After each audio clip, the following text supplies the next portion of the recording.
Tech companies are currently shedding hundreds of thousands of jobs, and they are pointing the finger straight at artificial intelligence.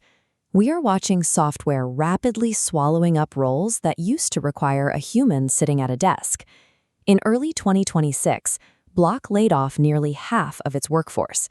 Jack Dorsey explicitly cited AI making those roles unnecessary, delivering a specific warning. The majority of companies will reach that same conclusion within a year. Historically, labor markets rely on what economists call the reinstatement effect.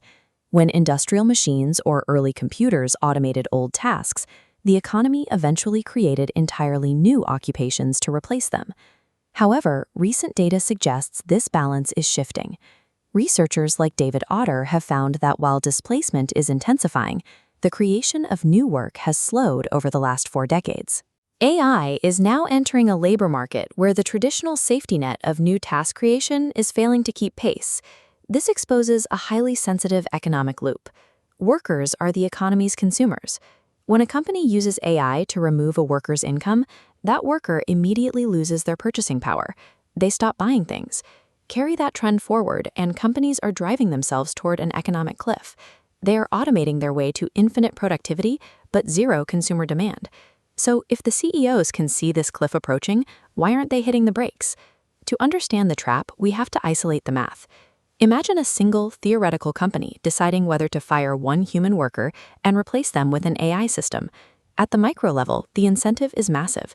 The company immediately saves 100% of that displaced worker's salary. Their balance sheet improves instantly. At the macro level, that fired worker now stops spending their lost wages in the broader economy. Look at this diagram mapping a single displaced worker's wallet. That person didn't spend their entire paycheck at their own employer. Their spending was divided and distributed across an entire landscape of N competing companies in the market. This creates what economists call a demand externality. The company making the cut captures all of the cost savings, but they only suffer a tiny fraction, 1/n, of the destroyed consumer demand. The vast majority of the financial damage, the missing customer revenue, falls squarely on the balance sheets of their rivals. The financial reward is entirely private, but the economic damage is shared. The math makes mass layoffs a strictly dominant strategy. If every executive can run this math and see that endless layoffs will bankrupt their shared customer base, why don't they agree to pause automation? This diagram illustrates exactly what happens if they try. Imagine 2 competing firms on a scale. If one shows restraint and keeps its human workers, its rival will simply automate, drop its prices, and immediately steal the restrained company's market share. Worse, the restrained company still suffers from the overall drop in consumer demand caused by its rival's layoffs. They lose twice. They lose their market share, and their customer base shrinks anyway. This creates a Red Queen effect. The more competitors you have in a market, the less demand loss any single firm feels from laying someone off. The penalty shrinks until it becomes statistically invisible to the CEOs, accelerating the arms race. The free market cannot fix this crisis. In this specific scenario, competition is the exact mechanism forcing these companies into a collective suicide pact. The over-automation wedge produces a dead weight loss that harms workers and firm owners simultaneously. This line graph tracks aggregate corporate profits over time. Collective demand drops so sharply that corporate profits eventually fall below the levels they would have reached if every firm had simply kept their human workers. You might assume universal basic income or heavy corporate profit taxes could correct this.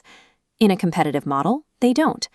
A UBI gives people money to survive, but it leaves the marginal incentive to lay off the next worker completely intact. Redistributing income cushions the impact on households, but it doesn't change the strategic incentives that make the next round of layoffs inevitable.